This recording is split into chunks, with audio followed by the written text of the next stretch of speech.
Emma Running, and I'm a sculptor and an installation artist. So a lot of what I do is make work that responds specifically to place and to the specifics, often of the natural world, in the places where I'm working.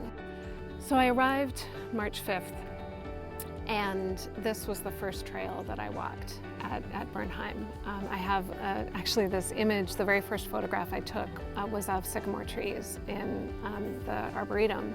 And I didn't know what they were. They just were these beautiful bright white trunks. And it's a twinned tree and actually has a reflection in the lake as well. So it was this sort of repeating image.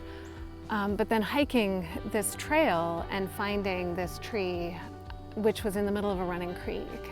The creek was happening, and I thought, it's spectacular. Like, it's this gorgeous tree that also has these huge holes in the top that have shafts of light falling down inside of them. And I thought, surely this tree is dead.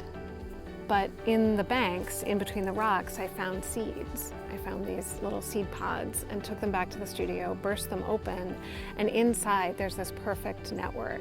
It's like a honeycomb network inside of it of these five-sided shapes.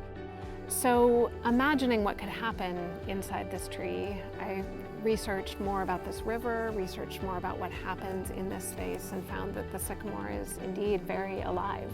And that somehow felt like a beginning.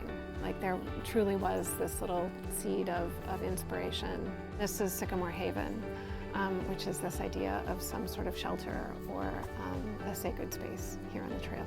When I first came upon this tree, standing inside of it and realizing that I could touch both sides with my hands, you know,